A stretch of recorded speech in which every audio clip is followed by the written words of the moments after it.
Hello बच्चों, I am Rashmi your maths teacher. तो question number 11 start करते हैं। Show that the relation R in the set A of points in a plane.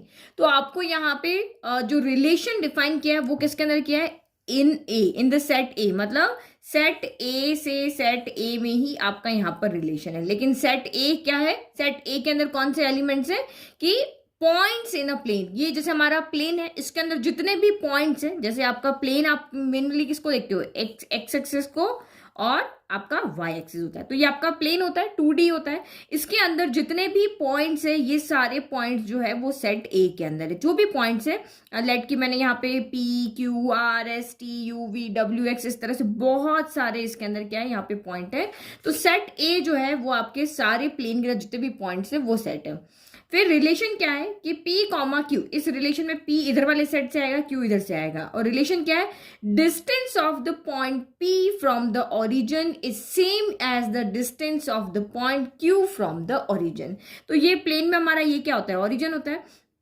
तो आपका relation ये है कि इस रिलेशन के अंदर सिर्फ वही पॉइंट आएंगे जिसकी ओरिजिन से डिस्टेंस सेम है। लेट कि ये पी पॉइंट पी मेरा यहाँ है, इसकी ओरिजिन से डिस्टेंस 2 है, तो ये क्यू पॉइंट मेरा यहाँ है जिसकी भी ओरिजिन से डिस्टेंस अगर 2 है, तो ऐसे पॉइंट मिलके यहाँ पर ऑर्डर पेयर बना देंगे और रिलेशन में आ जाएंगे। जैसे रिलेशन में किस तरह से एलिमेंट आएंगे, जैसे पी कॉमा क्यू आ गया, क्योंकि इन दोनों पॉइंट के ओरिजिन से डिस्टेंस सेम है। एक हम यहाँ पे आर कॉमा एस ले लेते हैं, इनलेट इनकी ओरिजिन से डिस्टेंस 3 है, तो ऐसे पॉइंट यहां पर आएंगे जिनकी ओरिजिन से डिस्टेंस क्या है? सेम है। तो ये आपको रिलेशन समझ में आ गया, ठीक है।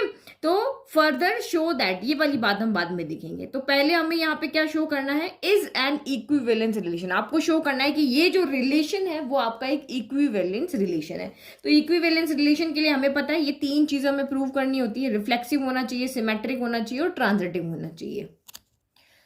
ओके, तो लिख दिया कि ए क्या है? Points in relation. क्योंकि यहाँ 1.1 एक्स में बहुत सारी थ्योरी आपको सोल्यूशन में लिखनी पड़ेगी, तो इस तरह से आपको आंसर लिखना पड़ेगा। और रिलेशन क्या है वो भी आपको लिखना पड़ेगा। तो ये सेम कॉपी कर लिया, तो बार बार इतना बड़ा बड़ा ना लिखना पड़े, तो मैंने लेट कर लिया कि ओरिजिन है वो ओ है, तो ये आपका distance OP equal to O Q. हम इस तरह से ना लिखिए, OP equal to O Q लिख देंगे। तो आपका रिलेशन शॉर्ट फॉर्म में बन गया कि वो पी कॉमा क्यू रिलेशन में आने चाहिए जिनके लिए OP equal to O Q हो। नाउ रिफ्लेक्सिव, तो एक रिलेशन कब रिफ्लेक्सिव होता है? जब सेट ए के जितने भी एलिमेंट्स है उसके यहाँ पे खुद का खुद से रिलेशन हो। तो खुद का खुद से रिलेशन कहने की बात मतलब यहाँ पे क्या है कि ये पॉइंट भी आपका P होगा और Q पॉइंट भी आपका P होगा। तो यानी कि OP इक्वल टू OP, यानी एक पॉइंट ऐसा है जिसकी खुद से डिस्टेंस अगर इक्वल आती है तो वो रिलेशन रिफ्लेक्सिव हो जाएगा। तो ये तो ऑब्वियस है।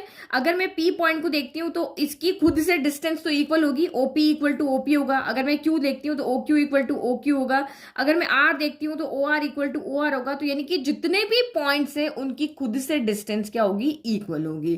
क्योंकि ये जो पॉइंट है यहाँ पे हम सिर्फ एक पॉइंट की बात करते हैं। तो ये जैसे OP है तो हम यहाँ जैसे 2 पॉइंट दे रखे ना, P कॉमा Q, क्योंकि आपको पता है इसमें जो रिलेशन जब बनता है तो इसमें किस तरह के एलिमेंट आते हैं? डबलेट आते हैं ना, 1 1 आएगा, 2 2 आएगा। तो ये डबलेट आते हैं, मतलब खुद का खुद से ही रिलेशन। तो इसमें आपका क्या पॉइंट आएगा? अगर P कॉमा P आएगा, P कॉमा P मतलब क्या हो गया कि पॉइंट P की खुद से ही डिस्टेंस इक्वल, मतलब OP इक्वल टू OP हो। तो ये तो फिर ट्रुथ होगा, खुद से डिस्टेंस तो वैसे ही इक्वल होती है। तो ये आपका रिलेशन यहाँ पर क्या हो गया? रिफ्लेक्सिव हो गया। क्यों? क्योंकि यहाँ पे OP इक्वल टू OP है, OQ को देखोगे तो OQ इक्वल टू OQ है, OR देखोगे तो OR इक्वल टू OR है। तो सारे ही पॉइंट्स के लिए ये रिलेशन आपका यहाँ पर एग्जिस्ट कर रहा है। तो आंसर को रिप्रेजेंट करना बहुत इंपॉर्टेंट है। तो बस इतना आपको वहां पे लिखना पड़ेगा कि since point P and point P are same, दोनों पॉइंट यहाँ पर सेम है, ये दोनों पॉइंट यहाँ पे सेम है क्योंकि इसमें डबलेट आते हैं। तो OP इक्वल टू OP है, तो सारे ही पॉइंट जो सेट A के अंदर है उनके लिए P कॉमा P रिलेशन में एग्जिस्ट करेगा। इसीलिए यहाँ पे आर क्या है? रिफ्लेक्सिव रिलेशन है, ठीक है। नाउ सिमेट्रिक के लिए क्या होता है? सिमेट्रिक के लिए कोई भी 2 पॉइंट आपको लेने हैं, और यहाँ पे क्योंकि रिलेशन डिस्टेंस में है तो आप अगर लेट करते हो कि OP की OQ से डिस्टेंस इक्वल है तो OQ की भी OP से डिस्टेंस इक्वल है। पहले ये कह रहा है कि मेरी तुमसे डिस्टेंस इक्वल है, तो ये भी कह सकता है कि मेरी भी तुमसे डिस्टेंस इक्वल है। तो ऐसे जो भी पॉइंट है जो कहे कि तो हम दोनों की डिस्टेंस इक्वल है, वो सारे पॉइंट यहाँ पे क्या करेंगे, एग्जिस्ट करेंगे। अगर A कॉमा B रिलेशन में है तो दैट मीन्स यहाँ पे क्या हो जाएगा, OA इक्वल टू OB होगा। अगर B कॉमा A रिलेशन में है तो OB इक्वल टू भी OA होगा। सेम ही बात है ना यहाँ पे, कि जैसे ये आपको यहाँ पे कह रहा है कि OP है तो OQ भी यहाँ पर इक्वल है, तो इस तरह के पॉइंट यहाँ पे सिमेट्रिक में आएंगे। तो ऐसे जितने भी पॉइंट है जिनके यहाँ पर दो पॉइंट ऐसे जिनके डिस्टेंस इक्वल है, वो सारे के सारे सिमेट्रिक में आएंगे। क्योंकि इसमें उल्टा पुल्टा होता है ना, तो लिखेंगे कैसे अब, ठीक है। तो मैंने यहाँ पे लिख दिया कि अगर OP इक्वल टू OQ है देन OQ इक्वल टू भी OP होगा। तो इसका मतलब अगर ये इक्वल है तो ये PQ रिलेशन में होगा, अगर ये इक्वल है तो QP रिलेशन में होगा। तो इसका मतलब इसका उल्टा यहाँ पर है, PQ अगर है तो इसका उल्टा QP भी रिलेशन में है, तो ये R आपका यहाँ पर सिमेट्रिक है। तो ये इसका मैंने यहाँ पे प्लेन के अंदर आपको दो पॉइंट बना के भी समझा दिया, ये इसके इक्वल है तो ये भी इसके इक्वल होगा। नाउ ट्रांजिटिव में अब आपको क्या करना होता है, ट्रांजिटिव में आपको 3 पॉइंट्स लेने होते हैं। ओके तो 3 पॉइंट लेने होते हैं। तो मैंने ये प्लेन में 3 पॉइंट ले लिए, P ले लिया, Q ले लिया, R ले लिया। अब ये तीनों पॉइंट रिलेशन में कब आएंगे, जब इसकी डिस्टेंस इसके इक्वल हो, इसकी डिस्टेंस इसके इक्वल हो और इन दोनों की डिस्टेंस आपस में इक्वल हो। इस तरह के पॉइंट्स हमारे, इस तरह के जो आपके ऑर्डर पेयर होंगे वही आपके रिलेशन में आएंगे। तो अभी से तीनों ही आपस में इक्वल है। तो अगर मैं कह दूं कि OP इक्वल टू OQ है तो A कॉमा B यानी PQ आपका रिलेशन में होगा। अगर मैं कह दूं कि OQ इक्वल टू OR है तो Q कॉमा R रिलेशन में होगा। अगर ये भी इस तरह से कनेक्ट है दो आपस में, तो तीसरा भी आपस में वैसे ही कनेक्ट होगा। कैसे, यहाँ पे देखो, इफ OP इक्वल टू है OQ के एंड OQ इक्वल टू है OR ले लेते हैं, R में करके इसको S कर देते हैं क्योंकि R तो रिलेशन से डिफाइन हो रहा है ना, तो OS कर लेते हैं। तो देखो ये यहाँ पे OQ सेम है ना, तो ऑब्वियसली ये आपस में क्या हो जाएंगे, इक्वल है। दिस इंप्लाइज OP भी यहाँ पर क्या होगा, OS के इक्वल होगा। बिल्कुल जो चीज हम जानते हैं ना, बस उसको ठीक से रिप्रेजेंट करके आपको लिख देना है। ये तो पता ही है, ये अगर इसके इक्वल है, ये इसके इक्वल है, तो ये तो आपस में वैसे ही इक्वल होंगे। तो यही चीज हमारा ट्रांजिटिव रिलेशन होता है। तो अगर OP इक्वल टू OQ है, इसका मतलब यहाँ पे क्या हो गया, तो आप P कॉमा Q रिलेशन में बिलोंग करा, क्योंकि P कॉमा Q अगर रिलेशन में है तभी तो आपका OP इक्वल टू OQ है ना, यही तो हमारा रिलेशन है। और OQ इक्वल टू OS है, इसका मतलब यहाँ पे क्या हो गया, Q कॉमा S बिलोंग कर रहा है रिलेशन में। तो अगर PQ रिलेशन में, QS रिलेशन में, तो P का भी किससे रिलेशन हो जाएगा, तो P कॉमा S भी बिलोंग करेगा आपका रिलेशन में। तो इसका मतलब यहाँ पे क्या हो गया, R इज ट्रांजिटिव। इसका मतलब क्योंकि हमें ऐसा रिलेशन वहां पे मिल रहा है और हमने वेरिएबल के लिए अगर यहाँ पे प्रूव कर दिया, तो इसका मतलब वो कोई भी पॉइंट ले लो प्लेन के अंदर, सबके लिए वो आपका ट्रू होगा। ठीक है, तो ये जो हमारा रिलेशन आपको दिया हुआ था प्लेन के अंदर वाला, ये रिफ्लेक्सिव भी है, सिमेट्रिक भी है, ट्रांजिटिव भी है। तो ये एक आपका इक्विवेलेंस रिलेशन है। तो ये समझ में आ गया। तो अगर हमने इनको किन्हीं भी 2 पॉइंट के लिए, किन्हीं भी 3 पॉइंट के लिए प्रूव करे, तो ये जितने भी प्लेन में पॉइंट है उन सबके लिए ट्रू हो जाएगा। नाउ सेकंड पार्ट देखो क्वेश्चन का, further show that the set of all points related to point P। तो ये जो आपका पॉइंट P है, इससे रिलेटेड जितने भी पॉइंट है, रिलेटेड जितने भी पॉइंट है, मतलब लेट की ये Q पॉइंट इससे रिलेटेड है क्योंकि इसकी और इसकी डिस्टेंस इक्वल है। अगर मैं यहाँ पे एक और पॉइंट ले लेती हूँ, यहाँ समझाती हूँ, जैसे OP की डिस्टेंस 2 है, OQ की डिस्टेंस 2 है, एक मैं यहाँ पे S पॉइंट ले लेती हूँ, इसकी भी डिस्टेंस अगर 2 है, एक मैं यहाँ पे N पॉइंट ले लेती हूँ, इसकी भी डिस्टेंस 2 है। तो ये सारे P से क्या है, रिलेटेड पॉइंट है क्योंकि सबकी डिस्टेंस यहाँ पे क्या है, सेम है। लेकिन इसने कहा कि P पॉइंट जो है वो ऑरिजिन नहीं हो सकता, ऑरिजिन हो जाएगा तो फिर तो ये 0 0 हो गया ना, फिर तो ये डिस्टेंस ही नहीं बचेगी। इसलिए इसने कहा कि P से रिलेटेड जितने भी पॉइंट्स है लेकिन वो पॉइंट ऑरिजिन नहीं हो सकता है, इज द सर्कल, वो सारे पॉइंट वहां पे क्या हो जाएंगे, वो सर्कल हो जाएंगे, passing through P with origin as centre. तो ये आपको यहाँ पे कह रहा है, क्वेश्चन समझो पहले क्योंकि ये इंपॉर्टेंट चीजें समझने के लिए। शो दैट, हमें यहाँ पे शो करना है, तो लिख करके बताना है कि the set of all points related to point P। तो आप यहाँ पे देखो, इस पॉइंट P से रिलेटेड कौन कौन से पॉइंट होंगे, इस पॉइंट P से रिलेटेड वो पॉइंट होंगे जो इस रिलेशन की कंडीशन को सेटिस्फाई करते हो, यानी कि P पॉइंट से ओरिजिन की जो डिस्टेंस है, तो उस दूसरे पॉइंट की भी ओरिजिन से डिस्टेंस सेम होनी चाहिए। तो इसका मतलब ओ पी से आपका ओ क्यू रिलेट कर रहा है क्योंकि इसकी भी डिस्टेंस 2 है, ओ एन रिलेट कर रहा है क्योंकि इसकी भी डिस्टेंस 2 है, ओ एस रिलेट कर रहा है क्योंकि इसकी भी डिस्टेंस 2 है, और अगर मैं यहाँ पे ले लेती हूँ जेड ले तो ये भी 2 है। तो ये सारे पॉइंट जो हमारे पी पॉइंट से रिलेट कर रहे हैं, तो ये हमने यहाँ दिखा दिया। अब इसने कहा कि जो भी पॉइंट पी से रिलेट कर रहे हैं उन सारे पॉइंट से एक सर्कल पास हो रहा है, और वो सर्कल पॉइंट पी से भी पास हो रहा है with origin as centre. Origin को सेंटर रखते हुए इन सारे जो भी पॉइंट पी से रिलेट कर रहे हैं उनसे एक सर्कल यहां पर बन रहा है। तो ये हमें यहां पे शो करना है। तो आप यहां पे देखो, अगर हमें कोई भी सर्कल बनाना है, लेट कि मुझे यहां पे ये प्लेन है और मुझे यहां पे अगर कोई ऑरिजिन को सेंटर रखते हुए अगर सर्कल बनाना है, तो यहां से सेंटर से इस सर्कल के जितने भी पॉइंट है सबकी डिस्टेंस क्या होगी, सेम होगी। ओपी भी अगर यहाँ पे 2 ले लिया तो ये भी 2 होगा, अगर ओ क्यू लिया तो वो भी 2 होगा, अगर मैंने ओ आर लिया तो ये भी मेरा 2 होगा, ओ एन ले लो तो ये भी मेरा 2 होगा। सारी जो रेडियस होगी, R1 ले लो, R2 ले लो, R3 ले लो, R4 ले लो, सारी रेडियस जो होगी वो यहाँ पर क्या होगी, सेम होगी, तभी आपका वो यहाँ पे सर्कल बनेगा। तो ओपी से रिलेट करते वो सारे पॉइंट्स वो होंगे जिनका डिस्टेंस जो है वो ओरिजिन से इक्वल है। बस ये समझ में आ गया ना। अब इसको लिखना कैसे वो देखो। तो यहाँ पे इस तरह से आप आंसर को लिखोगे कि ये हमारा रिलेशन था, तो रिलेशन ये था और कंडीशन क्या थी कि set of all points related to P will have distance, same distance from the origin. तो इस सेट के अंदर वो सारे पॉइंट्स आएंगे, वो सारे यहाँ पे रिलेशंस आएंगे जिनकी पी से डिस्टेंस सेम है। तो आप मुझे बताएं सर्कल के ऊपर कितने पॉइंट्स होते हैं, तो सर्कल के ऊपर तो इनफाइनाइट पॉइंट्स हो सकते हैं। तो हमने कुछ पॉइंट्स यहाँ पे लिखे कि ओ पी लिख लिया, ओ क्यू लिख लिया, ओ आर लिख लिया, ओ एन लिख लिया, ऐसे करते करते इनफाइनाइट पॉइंट्स होंगे जो इस सर्कल को यहां पर बनाएंगे। तो हमने लिखा कि अदर पॉइंट्स जो हमने बनाए हैं फिगर के अंदर, उसके अलावा भी जितने भी पॉइंट्स हैं जिनकी डिस्टेंस ओरिजिन से सेम है वो इस सर्कल पर लाई करेंगे। तो सर्कल पर लाई करेंगे दैट मींस वो सर्कल बना रहे हैं। तो सेम क्वेश्चन की लाइन लिख दी कि hence we can say that all points related to P is the circle passing through P with origin as centre. तो सेम टू सेम हमने यहां से कॉपी कर लिया। ये देखो यहां से हैंस करिए, ये हमें शो करना था ना, तो बस यही hence the set of all points related to point P is the circle passing through point P with origin as centre. क्योंकि ये जो एक्सरसाइज है ना आपकी पूरी थ्योरेटिकल एक्सरसाइज है, बहुत सारा इसमें आपको लिखना पड़ेगा। ये तो मैंने यहाँ पे शॉर्ट कर दिया, अदरवाइज आपको बार बार ये पूरा का पूरा आपको लिखना पड़ेगा। तो जितना आप लिखोगे उतने आपको यहाँ पे मार्क्स मिलेंगे। नाउ नेक्स्ट देखो, नाउ क्वेश्चन नंबर 12 भी देखो इसी तरह से, show that the relation R defined in the set A of all triangles. तो सेट ए यहां पर आपका क्या है, ऑल ट्राइंगल्स। ऑल ट्राइंगल्स का मतलब क्या हो गया, अभी तक आपने जितने भी तरह के ट्राइंगल्स पढ़े हैं, चाहे वो राइट एंगल ट्राइंगल हो, आइसोसेलेस ट्राइंगल हो, इक्विलेटरल ट्राइंगल हो,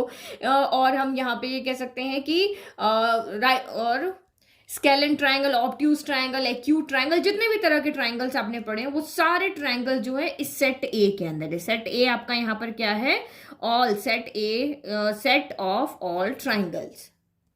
ठीक है, तो सेट ऑफ ऑल ट्राइंगल्स हो गया। और रिलेशन क्या है हमारा, T1, T2। तो इस रिलेशन में वो दो ट्राइंगल्स आएंगे जो T1 is similar to T2, यानी बहुत सारी तरह के ट्राइंगल्स है, लेकिन जो रिलेशन का पेयर बनेगा, रिलेशन का जो ऑर्डर पेयर होगा उसमें वही दो ट्राइंगल आएंगे जो आपस में एक दूसरे के सिमिलर हो। जैसे यहाँ पे देखो, मैंने एक यहाँ पे राइट एंगल ट्राइंगल बना दिया, ये मैंने बड़ा राइट एंगल ट्राइंगल बना दिया। अब साइड भले डिफरेंट है बट ये एक दूसरे के सिमिलर है। ट्राइंगल सिमिलर कब होते हैं, जब इनकी साइड का रेशियो जो होता है वो इक्वल होता है। लाइक कि जैसे मैंने यहाँ पे 1 लिखा, ये 2 लिखा, यहाँ 3 लिखा, यहाँ पे मैंने लिखा 1 लिखा, यहाँ 4 लिखा और यहाँ पे 6 लिख दिया। तो देखो 1/1 भी 1 होता है, 2/4 भी आपका, अच्छा यहाँ पे मुझे 2 लिखना पड़ेगा, ठीक है। तो 1/2 हो गया, 2/4 भी 1/2 होता है, 3/6 भी 1/2 होता है। तो ये दोनों ट्राइंगल आपस में क्या है, सिमिलर है। तो ये दोनों ट्राइंगल, अगर इसका नेम अगर T1 है, इसका नेम T2 है, तो ये दोनों ट्राइंगल आपस में सिमिलर है, तो ये यहाँ पे रिलेशन के अंदर ऑर्डर पेयर बना लेंगे, अदरवाइज ये नहीं बनाएंगे। ठीक है, तो आपको इस रिलेशन को क्या शो करना है, इक्विवेलेंस रिलेशन शो करना है। तो इक्विवेलेंस मतलब वही रिफ्लेक्सिव, ट्रांजिटिव, सिमेट्रिक, यही हमें बताना है। तो फर्स्ट अगर आप यहाँ पे रिफ्लेक्सिव देखते हो, 1 by 1 देखते हैं, देखो ठीक है। लिखना कैसे वो बाद में देखेंगे, पहले क्वेश्चन समझते हैं। सबसे पहले हम यहाँ पे रिफ्लेक्सिव देखते हैं। तो रिफ्लेक्सिव क्या अंदर का मतलब क्या होता है कि जितने भी रिलेशन के अंदर, सेट के अंदर जितने भी ट्राइंगल्स हैं, चाहे वो आपका राइट एंगल ट्राइंगल हो, चाहे आइसोसेलेस हो, कोई भी इक्विलेटरल हो, ऑब्ट्यूज हो, एक्यूट हो, जितने भी तरह के ट्राइंगल है, उसका खुद से रिलेशन होना चाहिए। जैसे ये राइट एंगल ट्राइंगल, इसका खुद से रिलेशन होना चाहिए, ये राइट एंगल ट्राइंगल, इसका इससे रिलेशन होना चाहिए। हम इसमें क्या रखते हैं, डबलेट वाले एलिमेंट रखते हैं ना, तो हमें पता है इसमें कंपैरिजन भी खुद का खुद से ही होता है। तो क्या एक ट्राइंगल खुद से सिमिलर नहीं होगा? अगर ये ट्राइंगल है, इसकी साइज मैंने यहाँ पे लिखी 2 4 6 है, तो ये तो एक ट्राइंगल खुद को खुद से कंपेयर कर रहा है, तो खुद से तो सिमिलर होगा ही। इसकी साइड का रेशो खुद से करो तो 1 1 1 ही तो आएगा।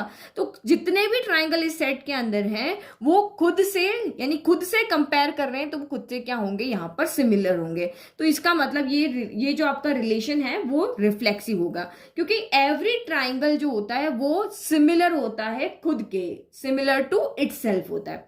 तो ये आपका रिफ्लेक्सिव तो हो गया। नाउ सिमेट्रिक की बात करते हैं। सिमेट्रिक में हम दो ट्राइंगल को कंपेयर करते हैं, एक ट्राइंगल मैंने ये ले लिया, एक ट्राइंगल मैंने ये ले लिया, यही दो ट्राइंगल ले रहे हैं। तो ये ट्राइंगल अगर इसके सिमिलर है तो ये ट्राइंगल इसके भी सिमिलर होगा। यहाँ पर अगर मैं इसको इससे सिमिलर देखती हूँ तो यहाँ पे 1/2 फिर इक्वल टू 2/4 आ रहा है, इक्वल टू 3/6 आ रहा है, तो यस ये ट्राइंगल सिमिलर है। तो सेम इसको इसके देखना है तो 2/1 इक्वल टू 4/2 इक्वल टू 6/3 रखो, तो यहाँ पे 1/2 आ रहा है रेशो, यहाँ पे रेशो 2 आ रहा है, तो है तो आपस में सिमिलर है क्योंकि सारी साइड्स का रेशो इक्वल आ रहा है। तो ये रिलेशन जो है वो आपका सिमेट्रिक भी है, क्योंकि अगर ये ट्राइंगल इसके सिमिलर है तो ये इसके भी सिमिलर होगा। नाउ तीसरा हम देखते हैं यहाँ पे ट्रांजिटिव। ट्रांजिटिव में आपको 3 ट्राइंगल देखने होते हैं, तो एक हम छोटा बना लेते हैं, एक थोड़ा और बड़ा बना लेते हैं, और एक उससे भी बड़ा बना लेते हैं, और इसकी रेशो लिखो। ओके तो अभी यहाँ तो हमने इन दोनों ट्राइंगल का तो देख लिया कि ये आपस में सिमिलर है, क्योंकि इनका रेशियो कितना आ रहा था, 1/2 आ रहा था। अब इनको अगर आप यहाँ पे देखोगे तो ये भी आपस में सिमिलर होंगे, क्योंकि इनका रेशियो यहाँ पे क्या आएगा, 2/3 आएगा, क्योंकि 2/3 हो गया, ये 2/3 हो गया। फिर आपका ये 4/6, तो 4/6 भी 2/3 होता है, ये कैंसिल होकर ये आता है, और ये 6/9 है तो ये भी कैंसिल होकर 2/3 आएगा। तो ये दोनों ट्राइंगल आपस में सिमिलर है, ये दोनों ट्राइंगल आपस में सिमिलर है। तो क्या ये और ये आपस में सिमिलर नहीं होंगे? होंगे। देखो ये 1/3 आ रहा है, फिर आपका ये 2/6 आ रहा है, तो 2/6 भी क्या होता है, 1/3 होता है, और ये 3/9 आ रहा है, तो 3/9 भी क्या होता है, 1/3 होता है। तो ये जब ये दो ट्राइंगल इस ट्राइंगल के सिमिलर है और ये ट्राइंगल इस ट्राइंगल के सिमिलर है, तो फर्स्ट वाला थर्ड के भी सिमिलर होगा। तो ये मैंने प्रैक्टिकल आपको बता दिया, आपको समझ में भी आ गया। तो ये रिलेशन आपका ट्रांजिटिव भी है, दैट मीन्स ये रिलेशन आपका इक्विवेलेंस रिलेशन है। अब लिखना कैसे, आंसर को कैसे रिप्रेजेंट करके बताना है कि फुल मार्क्स मिले, ये तो ओनली समझने की बात हो गई। ठीक है, तो लिखेंगे ऐसे, since every triangle is similar to itself. Reflexive के लिए एवरी ट्राइंगल खुद के ही सिमिलर होता है, तो इसीलिए सारे ट्राइंगल जो यहाँ पे सेट ए में है वो खुद से रिलेशन बनाएंगे, इसलिए रिफ्लेक्सिव है। फिर यहाँ पे हमने दो ट्राइंगल के लिए लिखा था, तो ये T1 ले लेते हैं, T2 ले लेते हैं। वही if T1 is similar to T2 then T2 is also similar to T1 हो गया। ठीक है, तो ये सिमेट्रिक भी हो गया, देख लिया। तो नोट्स आपके प्रॉपर होनी चाहिए, इसीलिए मैं सारा कुछ जैसा आंसर एग्जाम में लिखना है वो पूरा लिख करके बताती हूँ, क्योंकि ये समझ में भी आना चाहिए कि कितना लिखना है, जहां लिखना मैटर करता है वहां लिख करके बताना है। फिर यहाँ पे हमने 3 ट्राइंगल लेना है, एक T1 ले लिया, एक हमने T2 ले लिया, एक हमने T3 ले लिया। तो T1 का T2 से रिलेशन है, सिमिलर है, मतलब T1 T2 के सिमिलर है, T2 T3 के सिमिलर है, तो T1 भी T3 के सिमिलर होगा ही होगा। तो इसीलिए रिलेशन आपका क्या है, एक इक्विवेलेंस रिलेशन है। नाउ इसका सेकंड पार्ट देखो, consider 3 right angle triangles, consider 3 right angle triangles T1 with sides 3 4 5, T2 with sides 5 12 13 and T3 with sides 6 8 10। तो 3 हमने राइट एंगल ट्राइंगल यहाँ पे कंसीडर किए। T1 है जिसकी साइड्स गिवन है, T2 जिसकी साइड्स गिवन है, T3 जिसकी साइड्स गिवन है। Which triangles among T1 T2 T3 are related. तो आपको ये कह रहा है कि ये T1 ट्राइंगल है, जैसे यहाँ पे देखो, पहले इसको ड्रॉ कर लेता है ताकि आपको इजी समझ में आए। ठीक है, ये 3 ट्राइंगल है, T1 T2 T3, साइड्स मैंने यहाँ पे लिख दी। तो आपको बताना है कि इन तीनों में से कौन सा ट्राइंगल आपस में रिलेटेड है। तो रिलेटेड कब होंगे, तो रिलेटेड जब होंगे जब आपका यहाँ पे इस रिलेशन को सेटिस्फाई करेंगे कि आपस में वो सिमिलर होने चाहिए। तो यहाँ पे जो 3 ट्राइंगल दिए हैं, आपको सिर्फ ये चेक करना है कि कौन सा ट्राइंगल किसके सिमिलर है। तो सबसे पहले हम T1 एंड T2 देखते हैं। तो सिमिलर करने के लिए क्या होता है, साइड्स का रेशियो इक्वल होना चाहिए। तो यहाँ पे देखो 3/5 लिखा, इस side divide by this side कर सकते हैं, या this side divide by this side भी कर सकते हो। फिर आपने यहाँ पे देखो हमने 5/13 लिखा, और फिर हमने यहाँ पे 4/12 रखा, तो क्या ये आपस में इक्वल है? तो ये तो आपस में इक्वल है ही नहीं। ये 3/5 है, ये आपका 1 यहाँ पर 3 है, ये 5/13 है, तो ये इक्वल नहीं है। तो T1 and T2 are not similar, तो ये सिमिलर नहीं है, तो उस रिलेशन के जो सेट है उसमें नहीं जाएंगे। ठीक है, जो सिमिलर होगा वही जाएंगे। अब T2 T3 को कंपेयर करो, T2 एंड T3 को कंपेयर करते हैं, तो ये क्या हो जाएगा, 5/6 हो गया, फिर 12/8 हो गया, और लास्ट 13 यहाँ पे क्या हो गया, 10 हो गया। तो ये भी आपस में इक्वल नहीं है, ये भी यहाँ पे कोई रिलेशन नहीं बना रहे, तो इसका मतलब T2 and T3 are not similar. इनको सॉल्व करके देख लो, ये वैसे भी कैंसिल नहीं हो रहा। अगर ये कैंसिल हो, 4×2 = 8 हो गया, 4×3 = 12 हो गया, तो 3/2 आ रहा है, तो ये नहीं हो रहा ना। अब हम देखते हैं T1 एंड T3 में क्या रिलेशन है, तो T1 एंड T3 का करते हैं। तो 3/6 आ गया, तो ये हो गया 3/6, ये 4/8 आ गया, फिर 5/10 आ गया, तो ये हो गया 4/8, ये हो गया 5/10 हो गया। तो 3 के टेबल में 3 आया 1 टाइम, 6 आया 2 टाइम, 4 के टेबल में 4 आया 1 टाइम, 8 आया 2 टाइम, 5 के टेबल में 5 आया 1 टाइम, 10 आया 2 टाइम। तो यानी कि ये सारे रिलेशन किसके इक्वल आ रहे हैं, 1/2 के। तो hence T1 and T3 are similar. Hence क्यों, क्योंकि इनकी साइड्स का रेशियो, पूरा रीजन लिख सकते हो, here the ratio of the all sides of triangle T1 and T3 are equal, तो hence T1 and T3 are similar. अगर ये ट्राइंगल सिमिलर है तो ये आपके यहाँ पे क्या होंगे, आपस में रिलेटेड होंगे। तो हम यहाँ पे लिख देते हैं, ओके तो हमने लिख दिया since ratio of sides are equal hence T1 and T3 similar है, तो T1 T3 एक दूसरे से रिलेटेड है। तो इस तरह से आपको पूरा एक्सप्लेन करके आंसर देना है, क्योंकि यहाँ पे वैसे शो दैट तो नहीं लिखा, बट हमें एक्सप्लेन करना है, तो हमने प्रॉपर लॉजिक से समझा दिया कि इनका ये ट्राइंगल सिमिलर नहीं है, ये सिमिलर नहीं है, तो इसलिए रिलेटेड भी नहीं होंगे, ये सिमिलर है इसलिए ये रिलेटेड होंगे। नाउ नेक्स्ट क्वेश्चन देखो। नाउ क्वेश्चन नंबर 13 देखो, ये भी बहुत ईजी क्वेश्चन है, आपको इजीली समझ में आ जाएगा। तो क्वेश्चन आपका यहाँ पर है, show that the relation R defined in the set A. तो रिलेशन आर सेट ए के अंदर डिफाइन है, मींस A to A में ही डिफाइंड है। सेट ए क्या है, सेट ऑफ ऑल पॉलीगन्स है। ठीक है, तो पॉलीगन्स आपके क्या होते हैं, तो पॉलीगन्स हम साइड के अकॉर्डिंग लिखते हैं। अगर 3 साइड्स है तो ये आपका यहाँ पर क्या हो जाएगा, ट्राइंगल हो जाएगा। तो ट्राइंगल हमारा ऐसे भी हो सकता है, राइट एंगल ट्राइंगल हो सकता है, इक्विलेटरल ऐसा भी हो सकता है। और अगर 4 साइड है तो 4 साइड में आपका ये यहाँ पर स्क्वायर हो सकता है, आपका रेक्टेंगल हो सकता है, या फिर हमारा इस तरह का क्वाड्रिलेटरल हो सकता है। क्वाड्रिलेटरल में बहुत सारी है, फिर आपका यहाँ पर हेक्सागन हो सकता है, आपका पेंटागन हो सकता है। तो ऐसा इस तरह से हमारे बहुत सारे जो शेप्स है जो कि साइड्स के अकॉर्डिंग हम देखते हैं, वो सारे आपके क्या कहलाते हैं, पॉलीगन कहलाते हैं। तो ये सारे पॉलीगन्स, बहुत जितने भी साइड्स के अकॉर्डिंग पॉलीगन है, अलग अलग डिफरेंट टाइप, जैसे ट्राइंगल भी हमारे पास बहुत सारी तरह के होते हैं। तो ये सारे मिलके इस सेट के अंदर है। फिर रिलेशन आपका क्या डिफाइंड है, रिलेशन आपका P1 से P2 में डिफाइंड है। तो P1 P2 ये शेप्स ही है। तो P1 and P2 have same number of sides. अगर कोई भी 2 पॉलीगन है जिसकी नंबर ऑफ साइड्स इक्वल है, तो ये एक पेयर बना के रिलेशन के अंदर यहां पर आ जाएगी। और आपको शो करना है कि ये रिलेशन जो है एक इक्विवेलेंस रिलेशन है। तो इक्विवेलेंस रिलेशन क्या है, जैसे ट्राइंगल से ट्राइंगल का हो जाएगा, स्क्वायर से स्क्वायर का हो जाएगा, क्योंकि हमें सिर्फ यहाँ पे नंबर ऑफ साइड्स देखनी है। तो कोई भी ट्राइंगल हो, 2 अलग अलग तरह के ट्राइंगल है लेकिन नंबर ऑफ साइड्स तो सेम है, ये अलग अलग है लेकिन इनमें भी नंबर ऑफ साइड्स सेम है, ये दोनों अलग अलग है लेकिन इनमें भी नंबर ऑफ साइड्स सेम है। अगर मैं यहाँ पे ट्रेपीजियम बोलती हूँ तो ये भी नंबर ऑफ साइड्स यहाँ पर क्या है, सेम है। तो इस तरह के यहाँ पर पेयर बना के उस रिलेशन में आ जाएंगे, और इस रिलेशन को हमें यहाँ पर इक्विवेलेंस रिलेशन शो करना है। तो इक्विवेलेंस रिलेशन बताने के लिए हमें इस रिलेशन पे 3 कंडीशन फुलफिल होनी चाहिए।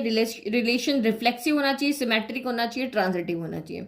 तो रिफ्लेक्सिव में हम खुद से ही कंपेयर करते हैं। अगर ये ट्राइंगल है, इसमें 3 साइड है, तो इस ट्राइंगल से ही अगर हम कंपेयर करेंगे, क्योंकि सारे A बिलोंग टू जो सेट के अंदर है उसके लिए A, A रिलेशन में होना चाहिए। A, मतलब कि P1, P2 रिलेशन में कब होगा, जब P1 and P2 have the same number of sides. But यहाँ पे सेम नंबर से कंपेयर होता है, तो P1 एंड P1 भी सेम नंबर ऑफ साइड्स होंगे। जब ये एक ट्राइंगल है, ये खुद से ही कंपेयर कर रहा है, तो इसमें 3 साइड्स है तो इसमें भी 3 होगी। ये खुद से ही कंपेयर कर रहा है, इसकी 3 है तो कंपैरिजन के लिए भी 3 होगी, इसकी 4 होगी, इसकी भी 4 होगी, इसकी 4 होगी, 5 होगी, 6 होगी। तो खुद से कंपेयर करें तो नंबर ऑफ साइड्स ना घटेगी ना बढ़ेगी, जितनी है उतनी की उतनी ही रहेगी। इसलिए ये रिलेशन आपका रिफ्लेक्सिव तो है। फिर नाउ सिमेट्रिक अगर हम यहाँ पे बात करते हैं तो क्योंकि रिलेशन के अंदर सिर्फ वही ऑर्डर पेयर आ रहे हैं जिसमें सेम नंबर ऑफ साइड्स है, तो अगर मैं इन दोनों को यहाँ पर कंपेयर करती हूँ तो ये दोनों ऑर्डर पेयर में आपके आएंगे। अगर मैं इसको यहाँ पे P1 ले लेती हूँ, इसको मैं P2 ले लेती हूँ, क्योंकि इसकी भी 4 साइड है, इसकी भी 4 साइड है, तो रिलेशन में आपका ये P1 P2 वहां पर क्या करेगा, बिलोंग करेगा। तो P1 P2 बिलोंग करेगा तो P2 P1 भी बिलोंग करेगा, क्योंकि इसकी साइड भी इसके इक्वल है। ठीक है, उल्टा पुल्टा होगा ना। हम जब रिलेशन लिखते हैं तो हमेशा कार्टेशियन प्रोडक्ट में इधर का इधर होता है, इधर का इधर रिलेशन होता है। तो क्योंकि जो हमारे यहाँ पे रिलेशन दिया है उसमें सेम नंबर ऑफ साइड्स होनी चाहिए, तो P1 की साइड्स P2 की साइड्स के इक्वल है और P2 की साइड्स P1 वाले पॉलीगन की साइड्स के इक्वल है, तो दैट मीन्स इसका उल्टा पुल्टा वहां पे बिलोंग करेगा। तो ये रिलेशन आपका यहाँ पर सिमेट्रिक भी है। ठीक है, फिर ट्रांजिटिव में हमें 3 को कंपेयर करना होता है, तो इन दोनों को कंपेयर कर लेते हैं। ये A ले लिया, ये B ले लिया, ये C ले लिया, तो इन दोनों की साइड्स इक्वल है तो P1 P2 भी रिलेशन में होगा। फिर इन दोनों की साइड्स भी इक्वल है तो P2 P3 भी रिलेशन में होगा, और इन दोनों की साइड्स भी इक्वल है तो P1 P3 भी आपका रिलेशन में होगा ही होगा। तो ये रिलेशन आपका ट्रांजिटिव भी है, तो क्योंकि ये रिफ्लेक्सिव भी है, सिमेट्रिक भी है, ट्रांजिटिव भी है, इसका मतलब ये रिलेशन हमारा इक्विवेलेंस रिलेशन है। अब आपको आंसर कैसे लिखना है, तो आंसर लिखना इंपॉर्टेंट है क्योंकि आंसर रिप्रेजेंट करना बहुत यहाँ पे जरूरी है, उसी समय मार्क्स मिलेंगे। तो रिफ्लेक्सिव में हम ऐसे लिखेंगे कि P1 एंड P1, ये एक फिगर लिया, P1 and P1 are the same polygon, ये सेम पॉलीगन है तो इसकी नंबर ऑफ साइड्स भी इक्वल होगी, इसलिए P1 P1 रिलेशन में होगा रिफ्लेक्सिव। नाउ सिमेट्रिक में आप 2 में लिखोगे कि P1 and P2 have the same number of sides, then P2 and P1 भी सेम नंबर ऑफ साइड्स यहाँ पे होगी, तो P1 and P2 same number of sides है, that mean P1 P2 relation में होगा। यहाँ P2 एंड P1 रिलेशन में है तो यहाँ पर आपका P2 P1 भी, क्योंकि P2 और P1 की भी सेम नंबर ऑफ साइड्स होगी तो P2 P1 रिलेशन में होगा। ये रिलेशन आप कैसे लिखोगे, देखो यहाँ पे P1 एंड P2 लिखा है तो P1 P2 आ रहा है, अगर P2 एंड P1 लिखा होगा तो P2 P1 आएगा। तो यहाँ पे उल्टा पुल्टा बिलोंग करना, अगर 1 2 है तो उसका 2 1 उल्टा है, तो ये आपका सिमेट्रिक हो गया। फिर ट्रांजिटिव में आप यहाँ पे क्या करोगे, 3 लोगे, एक P1 ले लिया, एक P2 ले लिया, एक P3 ले लिया, है तीनों ही ट्राइंगल, क्योंकि हम यहाँ पे साइड्स को देख रहे हैं। तो अगर इन दोनों की साइड्स यहाँ पर इक्वल है एंड इन दोनों की साइड्स इक्वल है तो इसकी भी आपस में होगी। तो बस वही रिलेशन को लिखने का तरीका आपको यहाँ पर आना चाहिए। तो क्योंकि ऐसा है, 3 ट्राइंगल ऐसे हैं कि जिनमें ये रिलेशन बन रहा है कि P1 P2 रिलेशन में, P2 P3 रिलेशन में, तो P1 P3 भी होगा क्योंकि इसकी साइड भी इसकी साइड के इक्वल है। तो ये रिलेशन आपका यहाँ पर ट्रांजिटिव भी है। तो रिलेशन आपका रिफ्लेक्सिव है, सिमेट्रिक है, ट्रांजिटिव है, तो ये इक्वेशन, ये रिलेशन आपका क्या हो जाएगा, यहाँ पर एक इक्विवेलेंस रिलेशन होगा। तो फाइनल आंसर जरूर लिखना है कि रिलेशन है, रिफ्लेक्सिव भी, सिमेट्रिक भी, ट्रांजिटिव है, तो ये एक इक्विवेलेंस रिलेशन यहाँ पर होगा।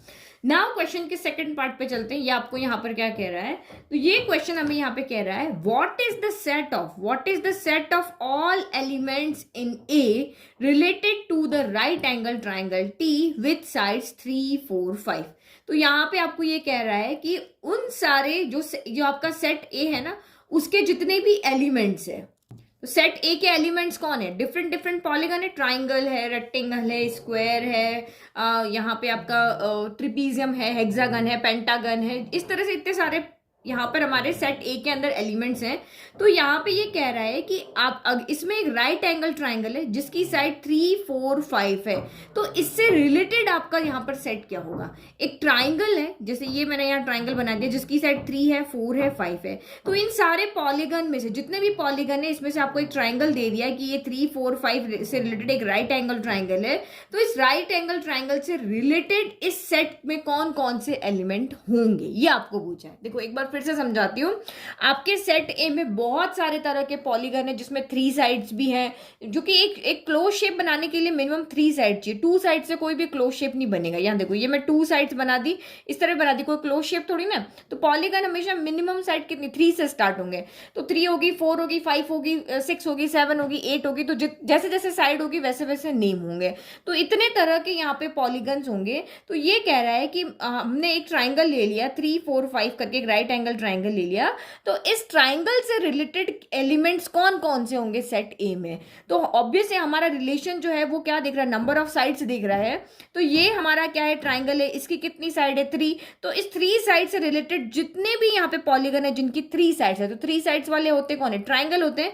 तो इस ट्राइंगल को देखते हुए हमने आइडिया लगाया क्योंकि इसकी 3 साइड है, तो यहाँ पे इस सेट ए के अंदर जितने भी ट्राइंगल्स हैं वो सारे इस सेट से, इस ट्राइंगल से रिलेटेड होंगे। समझ में आ गया ना, क्योंकि इसकी 3 साइड है, तो 3 साइड से रिलेटेड जितने भी पॉलीगन इस सेट ए के अंदर होंगे वो सारे के सारे इससे, जो हमें यहाँ पे टी ट्राइंगल दिया है उससे रिलेटेड होंगे। तो सिर्फ इससे कौन रिलेटेड होगा, तो सेट ए के जितने भी ट्राइंगल है, सेट ऑफ ऑल ट्राइंगल्स हैं, वो इस सेट टी से हमारे यहाँ पे क्या होंगे, राइट एंगल ट्री से रिलेटेड होंगे। बस ये समझने की बात थी।